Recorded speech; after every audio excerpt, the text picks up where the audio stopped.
Okay, this is Philobusker number 3, part D. Now this is about solutions to the issues that we've been talking about. The first few sections of this were on money creation, the global casino gambling economic world that we live in. And this one now focuses mostly on constitution and government created money.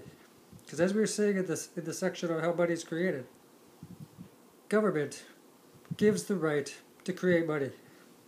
Now I'm going to read this off of the B&A Act, a short version, which is Section 91, 1, 4, 14, 15, 18, 19, and 20 of the B&A Act states that the Government of Canada controls the public debt, the borrowing of money on the public credit, the issuance of currency and coinage, and paper money, bills of exchange and promissory notes, interest and legal tender. This is our Constitution. This is what we are allowed to do. Canada as a nation was issuing currency, was controlling the amount of interest being paid on borrowed money. The money that we borrowed from ourselves in the Treasury, we didn't pay interest on. Once the Bank of Canada came along in the 1930s, it was supposed to work in favor of Canadians and monetary policy. It's become part of the banking cartel, the private banking world of the Federal Reserve, the Bank of International Settlements, the World Bank, and the central banking private cartel elite. But that's not our Constitution. That's not the mandate of the Bank of Canada. So, Canada, all money is created by Parliament saying, we need, for example, $1 billion for projects. The Treasury Department issues $1 billion, $1 billion bills or bonds, Treasury bills or bonds.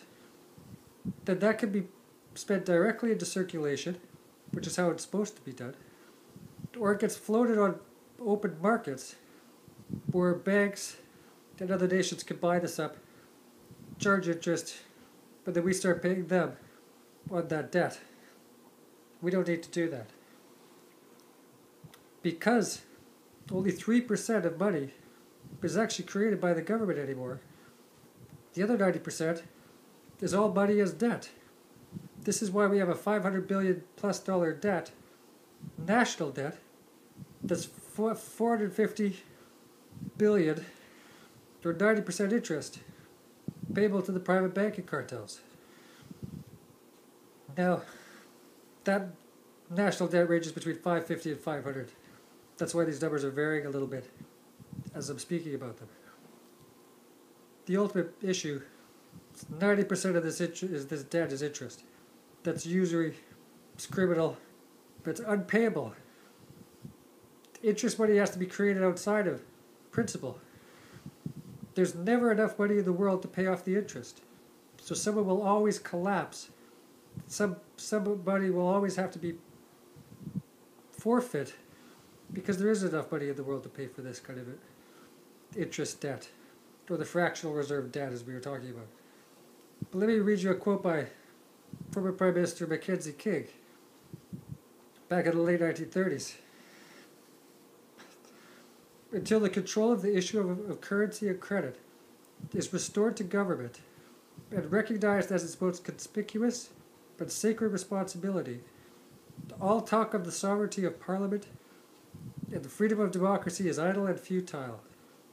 Once a nation parts with the control of its currency and credit, it matters not who makes the laws. It matters not who makes the nation's laws. Usury, once in control, will wreck any nation. Unquote. That's where we're at. Usury is in control. It is wrecking our nation. It's wrecking all nations. Because that's who runs it. The government is giving up its most conspicuous but sacred responsibility to the private banking cartels. And we are wrecked because of this process. It's not lawful. It's not constitutional. But it's happening. So, what are we going to do about that? How can we bring about fairness and justice and lawfulness? That's a question that we'll get into perhaps in the last section of this filibuster. But the way that in the United States and Canada, when the bankers took control of the issuance of currency, they had to be able to make sure that this money and interest debt was going to be backed up, and it has to be backed up by the people, because that's where you get all your free money from, with your bankers. You have to get it from the people somehow. So what the government of the United States did, in the same year as stealing the issuance of currency from the people and give it to the bankers, in the same year, they brought about an unconstitutional federal income tax to pay for this new interest debt. In Canada, the Banking Association took control of the issuance of currency in a big way throughout the 1913s as well, as this was happening in the United States. But they weren't able to bring about the federal income tax, the unconstitutional federal income tax, until 1917 during the war crisis. It was the Temporary War Tax Act. The reason why it's unconstitutional is in the Constitution, and every politician involved in writing the Constitution, every early Privy Council decision, court case, they all declared that the provinces had the right to direct tax. They're the only ones who had the right to declare an income tax, was the provinces. It was one of their few means of revenue. Every other mode was available to the Canadian government. You have to remember, when the government was first formed in Canada, the provinces were being brought into confederation. And the central government was a small entity. It was central, but it was bringing about an alliance of provinces. Now you'd think that the provinces have basically no power. They mean nothing because the central government has become some form of a centralized dictatorship where they declare to the provinces whatever they feel like. They create laws by decree. They give away some of the major abilities of the Constitution to entities outside of government altogether. The banking entities have taken over the country, and they've stolen the money from the people by forcing a federal income tax, which only was legitimate for the provinces.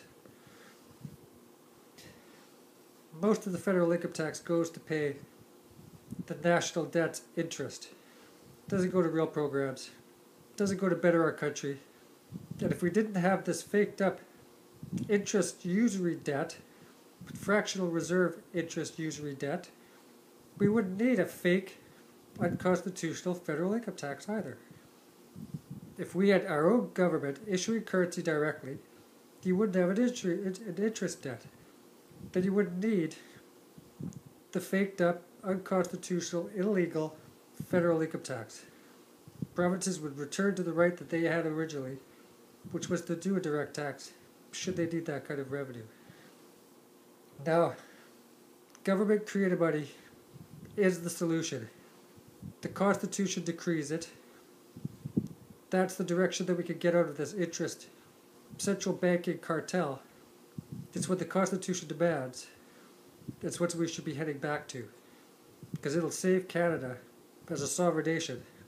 Instead of having us all go floating down the river, off the cliff, with every other nation, in order to crush what we used to have as constitutional powers, and give that over to some global oligarchic elite that will take over and have whatever say over all these regions that we don't even, we will have no say over whatsoever. So, this last filibuster we're going to get into will be related to more of the solutions that will be used for our global return, our ability as people to return the power to the people and take it away from this elite, oligarchic, illegal body. We'll talk soon.